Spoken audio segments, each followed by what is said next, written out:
안녕하세요. 자, 이번 시간에는 지난 115회 전산 세무 2급 기출문제 이론 문제풀이를 한번 시작해 보도록 하겠습니다. 바로 시작하겠습니다. 자, 1번 문제에서부터 한번 살펴보도록 하겠습니다. 1번. 다음 중 재무제표의 기본 가정에 해당하지 않는 것은 그랬어요. 그러면 이제 우리는 재무제표의 기본 가정에 대해서 우리는 가정에 몇 가지가 있죠? 세 가지. 기업 실체의 가정, 그 다음에 계속 기업의 가정, 그 다음에 기간별 보고의 가정. 이렇게 세 가지로 나누어지겠죠. 그쵸? 세 가지로 나누어지게 되고, 기업 실체의 가정은 어떻게? 우리 회사는 투자자나 채권자로부터 독립적으로 존재한다.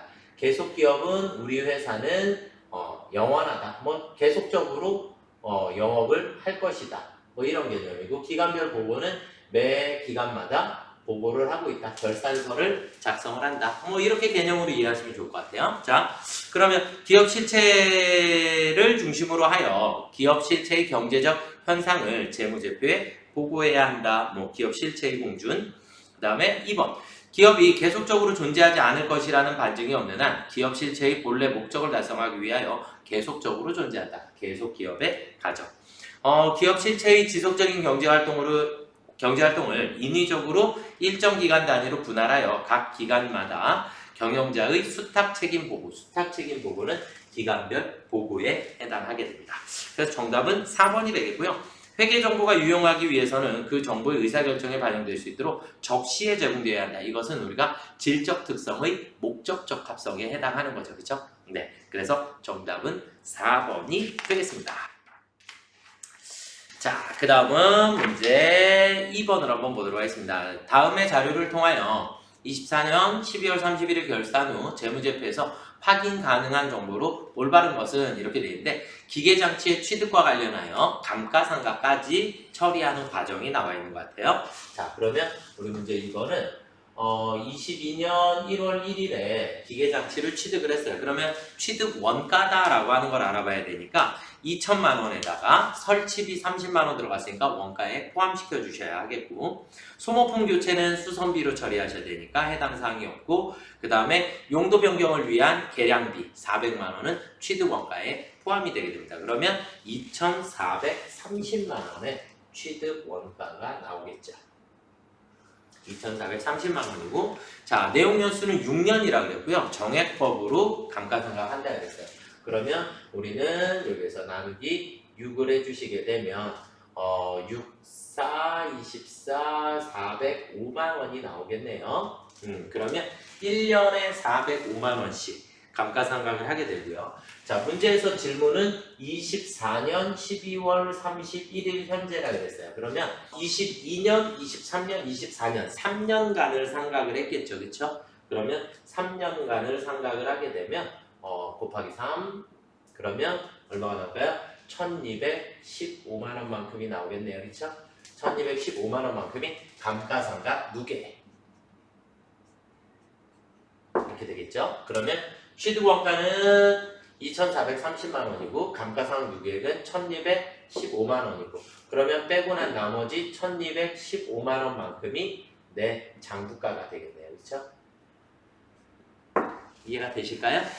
감가상각이다라고 그냥 취득 원가만 정확하게 계산하시면 돼요. 6년 계산해 주시면 1년분 상각액 나오니까 우린 정액법이니까 매년 동일한 금액 3년분 상각해 주시면 되겠죠. 그래서 올바른 것은 그랬으니까 취득 원가는 2,430만 원입니다. 손익계산서에 표시되는 감가상각비는 405만 원이 되겠고요. 405만 원. 감가상각 누계액은 1,215만 원이 되겠고요. 상각 후 기계장치의 미상각 잔액은 1,215만 원. 장부가가 미상각 잔액. 그렇죠? 네. 그래서 정답은 4번이 되겠습니다. 자, 다음 문제 3번으로 넘어가 보도록 하겠습니다. 다음 중 일반 기업 회계 기준상 무형자산 상각에 대한 설명으로 옳지 않은 것은 그랬어요. 자, 우리가 무형자산이다라고 하는 거, 무형자산의 상각은 합리적인 방법으로 하되 만약에 결정할 수 없으면 그럼 무조건 뭘로 해라? 정액법으로 해라. 그럼 정해법은 내용연수분의 취득원가 마이너스 잔존가치이기 때문에 우리 내용연수는 관련 법령을 제외하고 20년을 초과할 수 없다. 그러니까 20년을 초과할 수 없다라는 건 원칙이에요. 초과할 수도 있다. 이렇게 개념이세요. 원칙은 20년을 초과할 수 없다. 자, 그리고 잔존가치는 없는 것을 원칙으로 합니다. 잔존가치는 없는 것을 원칙. 그러니까 잔존가치가 있는 경우의 수도 예외가 존재할 수 있다. 다 원칙이라는 단어가 들어가게 되면 없다. 이렇게 보시면 되겠고, 이런 무형자산은 손상차손이다라고 하는 것을 인식할 수 있습니다. 손상차손을 인식할 수도 있다. 아마 무형자산에서는 시험 문제 요만큼만 알고 계시면 아마 거의 대부분 정답 찾으실 수 있지 않을까라고 생각이 듭니다. 자, 무형자산의 상각대상 금액은 그 자산의 추정 내용연수 동안 체계적인 방법에 의하여 비용으로 배분된다. 제조와 관련된 무형자산의 상각비는 당연히 제조원가에 의하겠고요. 무형자산의 상각 방법으로는 정액법만 아니요. 상각 방법은 합리적인 방법을 사용하실 수 있고 결정할 수 없을 때 정액법을 사용하도록 되어 있습니다. 그래서 문제 3번이 보기 3번이 정답이 되겠고요. 무형자산의 잔존가치는 없는 것을 원칙으로 하게 됩니다. 이해되셨을까요? 네. 그래서 3번이 정답이 되겠고요. 자, 그 다음 문제 4번입니다. 문제 4번은 이쪽 옆에다가 넣을게요. 자, 우리가 사채인데 일단 우리가 사채를 발행을 하게 되면 우리는 무조건 대변에 사채, 차변에 돈이 들어오게 되고요. 그리고 대변에 가서 사채할, 증발행 차금이라고 하는 게 생기게 되고 차변에는 사채할, 인발행 차금이 생기게 돼요. 일단 이게 여러분들이 사채 단어는 기본적으로 하셔야 될 부분이고 사채의 금액은 무조건 액면으로 기록하도록 되어 있고요. 할증 발행 차금이다, 할인 발행 차금이다 라는 얘기는 사채에 플러스 해주는 계정이고 할인 발행 차금은 사채에 마이너스 해주는 계정이에요. 이렇게가 기본 개념이시다 라고 이해를 하시면 좋을 것 같아요. 그래서 이 정도만 일단 보고 자, 사채에 대한 설명으로 가장 옳지 않은 것은 그랬어요. 사채 할인 발행 차금은 사채의 발행 금액에서 차감하는 게 아니라 우리는 사채를 무조건 액면으로 기록하고 있기 때문에 액면에서 마이너스 해주는, 액면에서 플러스 해주는 계정이다. 이렇게 보시면 될 것 같아요. 그래서 정답은 1번이 되겠고요. 그 다음에 액면 이자율보다 시장 이자율이 크면 할증 발행이 됩니다. 시장 이자율이 크면 그래서 시장 이자율이 클 때, 그러니까 액면 이자율이 크면 할증 발행이 되고 액면 이자율이 작으면 할인 발행이 된다. 이렇게 이해를 하시면 좋을 것 같고요. 할증 발행 차금은 사채의 액면 금액에 가산하는 형식으로 표시가 되겠고요. 이해가 되셨을까요? 그래서 정답은 1번이 되겠습니다. 자, 문제 5번으로 넘어가 보도록 하겠습니다. 다음 중 회계 정책, 회계 추정의 변경 및 오류에 대한 설명으로 옳지 않은 것은 그랬는데, 자, 우리가 회계는 정책의 변경이다 라고 하는 게 있고 추정의 변경이다 라고 하는 게 있어요. 정책의 변경이다 라고 하는 것은 법이 바뀌는 거예요. 법이. 쉽게 얘기하면 우리가 선입선출법을 쓰다가 후입선출법으로 바꿨다. 이렇게 되면 얘를 우리가 정책의 변경이다 라고 얘기를 하는 거고 추정의 변경은 수치의 변경이 생긴 거예요. 그래서 우리가 그냥 쉽게 대손율이 2%였는데 얘를 1%로 변경하겠습니다. 이렇게 되면 우리가 추정의 변경이다 라고 얘기를 하고 정책의 변경이 발생을 하게 되면 소급 적용하도록 되어 있습니다. 소급법을 적용해서 과거부터 모두 수정하도록 되어 있고요. 추정의 변경은 전진법을 사용을 하게 됩니다. 전진법 단기부터 적용을 하게 됩니다. 요 정도 이해하고 계시면 또 이 문제 쉽게 갑니다. 자, 회계 정책의 변경은 기업 환경의 변화, 새로운 정보의 획득 또는 경험의 축적에 따라 지금까지 사용해오던 회계적 추정치의 근거와 방법을 바꾸는 추정치의 수치 이런 것을 변경하는 것은 회계 추정의 변경에 해당한다. 정답은 1번이 되겠습니다.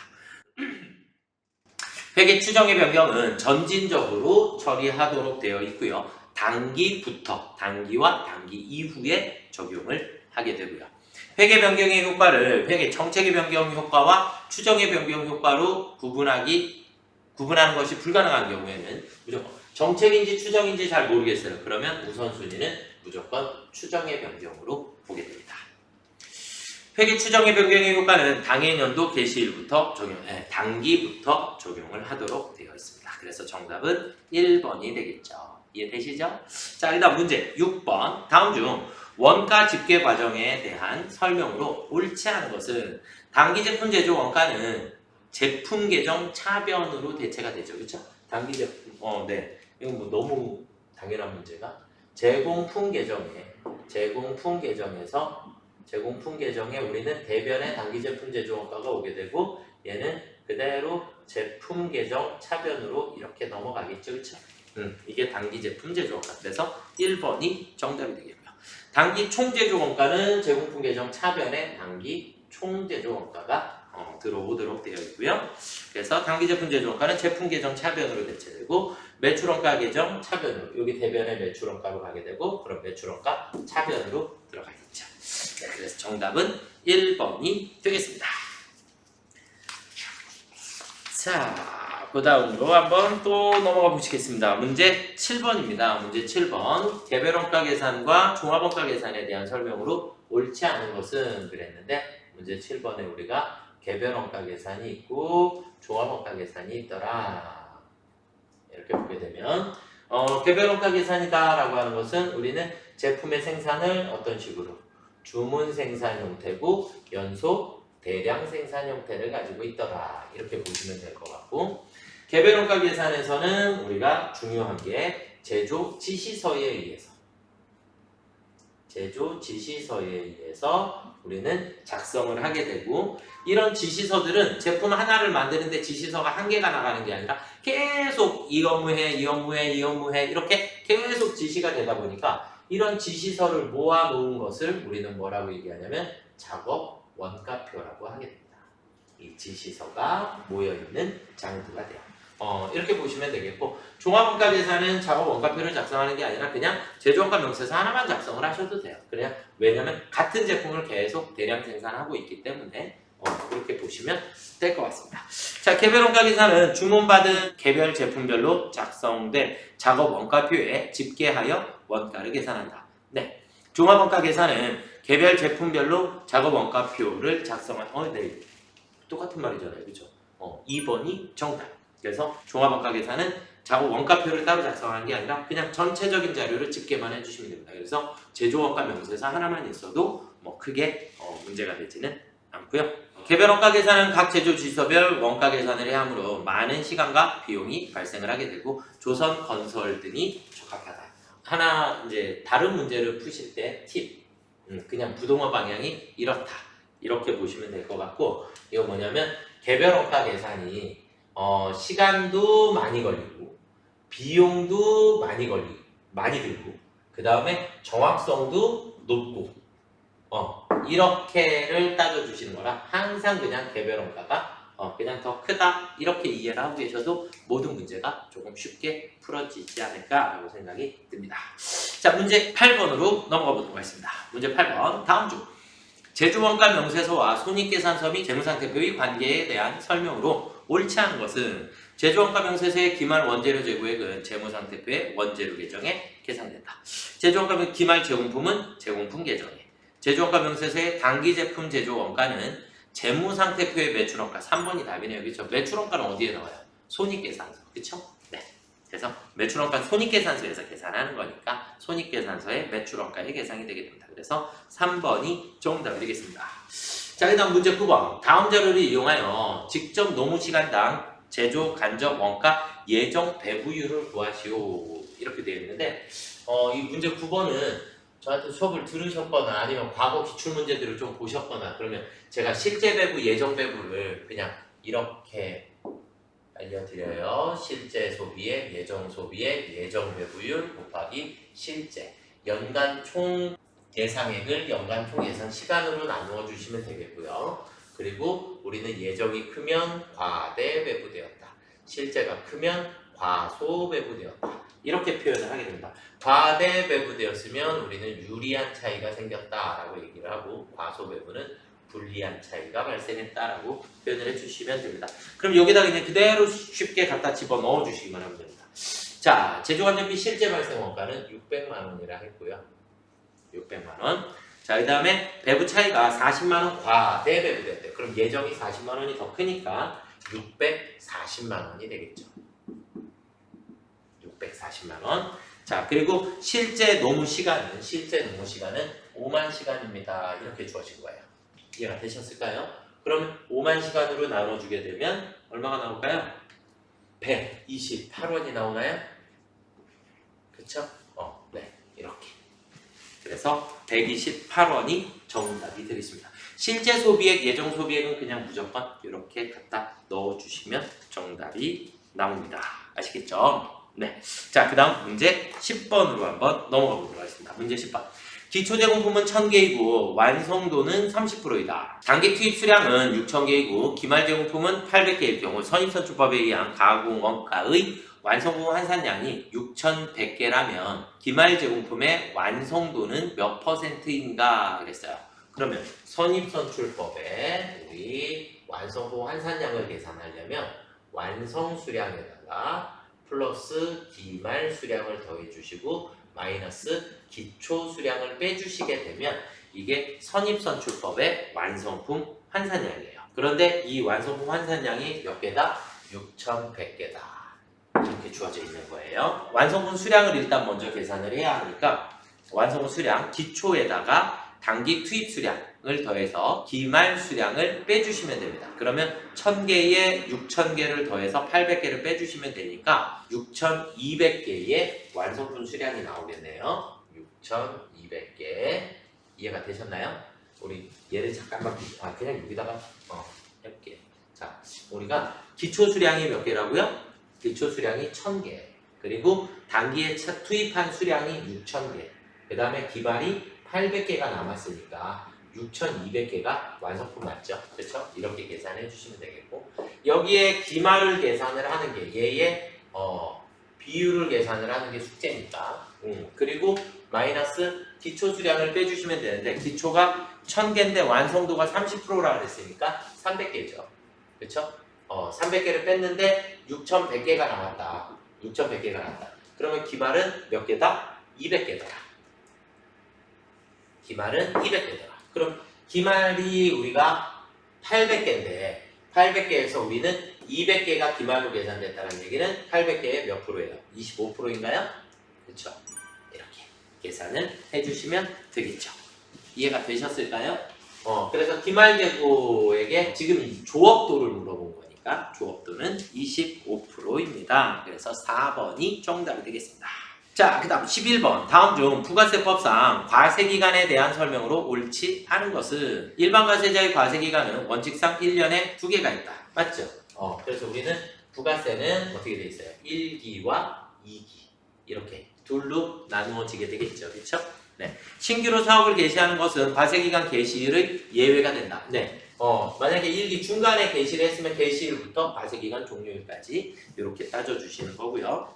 매출이 기준금액을 미달하여 일반 과세자가 간이과세자로 변경되는 경우 그 변경되는 해에 간이과세자에 관한 규정이 적용되는 과세기간은 그 변경 이전 1월 1일서부터가 아니라 변경이 되면 우리는 언제를 기준으로 변경이 되는 거냐면 6월 30일까지를 기준으로 하게 돼요. 항상 그래서 변경된 간이과세자의 적용은 7월 1일서부터 간이과세자 적용을 받게 됩니다. 그래서 7월 1일서부터 12월 31일까지가 과세기간이 되게 됩니다. 그래서 3번이 정답이 되겠고요. 간이과세자가 간이과세자에 관한 규정의 적용을 포기함으로써 일반 과세자로 되는 경우에는 1년에 과세기간이 3개가 될 수 있다. 네. 예를 들어서 여기에서 중간에 포기를 하게 되면 앞에는 간이과세였는데 간이과세를 포기하면 일반 과세 1기가 되겠고 2기가 되고 이렇게 해서 과세기간이 3개로 쪼개질 수도 있습니다. 그래서 정답은 3번이 되겠고요. 자, 문제 12번. 다음 중 부가세법상 재화의 공급에 해당하는 것은 그러면 우리는 제가 12번을 어떻게 했냐면 재화의 공급으로 보지 않는 것들 4가지 외우셔야 합니다. 담보의 제공, 그리고 사업의 포괄적 양도, 그리고 조세의 물납, 그리고 강제 경매. 이렇게 네 가지를 우리가 공급으로 보지 않는 것들. 그러면 공급에 해당하는 것은 그랬으니까 2번이 정답이 되겠네요. 사업용 상가 건물의 양도는 부가세 과세 대상입니다. 이해가 되시죠? 네, 이게 공급으로 보지 않는 거, 재화의 공급으로 보지 않는 거 반드시 암기를 하고 계셔야 하지 않을까라고 생각이 듭니다. 자, 다음 중 소득세법상 근로소득이 없는 거주자가 받을 수 있는 특별세 공제는 그랬는데 보험료, 의료비, 교육비 모두 근로기간 중에 지출한 것만 공제 대상이에요. 그렇기 때문에 정답은 4번 기부금세 공제. 기부금은 근로기간하고 상관없이 공제받으실 수 있게 됩니다. 그래서 이런 것들 중에는 연금 공제가 있고요. 그 다음에 기부금 공제가 있습니다. 아시겠죠? 그래서 4번이 정답이 되겠고요. 다음 중 소득세법상 수입 시기로 가장 옳지 않은 것은 비영업대금의 이익은 약정에 의한 지급일, 잉여금 처분은 무조건 결의일이라고 했고요. 장기 할부 판매에 대해서 대가의 각부문을 받기로 한 때, 얘는 언제예요? 이거는 부가세법에서 3번이 정답입니다. 소득세법은 내가 이걸 돈을 받았을 때 이런 거 안 따져요. 그냥 재화를 인도했을 때 매출입니다. 소득세법은 소득세법하고 일반 기업회계 기준은 장기 할부든 단기든 상관없이 재화를 인도했을 때 매출이고요. 부가세법에서만 부가세라고 하는 게 소비자가 나한테 줘야 그 돈으로 내는 거기 때문에 부가세법에서만 장기 할부 판매에 대해서 회수 기준을 적용을 해주는 거예요. 대가의 각 부분을 받기로 했을 때 우리는 공급으로 보게 됩니다. 그래서 3번이 정답이 되겠고요. 얘는 부가세법에서 적용을 받는 방식입니다.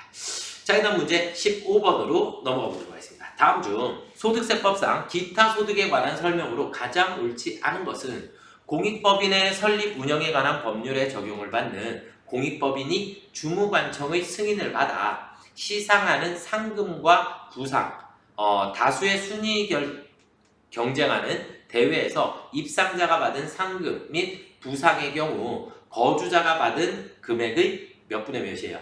100분의 80을 필요경비로 인정을 하게 됩니다. 그래서 우리가 15번은 그냥 상금, 부상 이러면 우리가 몇 프로? 80%. 그 외에 나머지 우리 일반적인 기타 소득에 대해서는 몇 프로를? 60%의 필요경비를 인정을 받게 됩니다.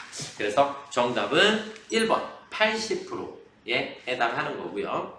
2번 보기 잠깐 보시면 고용관계 없이 다수에게 강연을 하고 강연료 등 대가를 받은 용역을 일시적으로 제공하게 되면 기타 소득이에요. 그런데 이 사람이 이걸 지속적으로 하게 되면 그때는 사업소득이 되게 됩니다. 아시겠죠? 그래서 지금은 일시적으로 제공하고 받은 대가는 기타 소득에 해당한다. 이렇게 보시면 좋을 것 같고요. 나머지는 읽어는 볼게요. 자, 기타 이자소득, 배당소득, 사업소득, 근로소득, 연금소득, 퇴직소득, 양도소득 외의 소득으로서 재산권에 관한 알선 수수료는 기타. 그러니까 일반적으로 열거되지 않은 것에 대해서 우리가 일시적으로 발생한 것들은 무조건 기타 소득으로 보게 됩니다. 이자, 배당, 사업, 근로, 연금, 퇴직, 양도 외의 소득으로 상표권, 영업권을 양도하거나 대여하고 받은 금품 이런 것들도 모두 다 일시적으로 받는 소득이기 때문에 모두 기타 소득으로 보게 됩니다. 사업소득은 지속적으로 이루어지는 소득을 사업소득이다 라고 얘기를 하는 거고요. 이해가 되셨을까요? 세무 2급 115회차의 시험 문제, 이론 시험 문제는 제 생각에 제 개인적인 생각이지만 조금 난이도가 쉽지 않았나 라고 생각이 듭니다. 조금 난이도가 쉬웠다라고 생각이 들고요. 기본적으로 여러분들이 암기하셔야 될 부분들은 조금 암기를 부탁드리겠고요. 제가 누차 말씀드리지만 세무 2급에서 여러분들이 높은 점수를 얻기 위해서는 반드시 원가액의 5문제를 모두 맞추셔야 된다라고 생각을 하시면 좋을 것 같아요. 그래서 원가액의 요약 정리들 이런 것들 많이 올려져 있으니까 확인을 꼭 부탁드리도록 하겠습니다. 자, 이번 시험에 좋은 결과 있기를 기원하겠습니다. 수고들 많이 하셨습니다.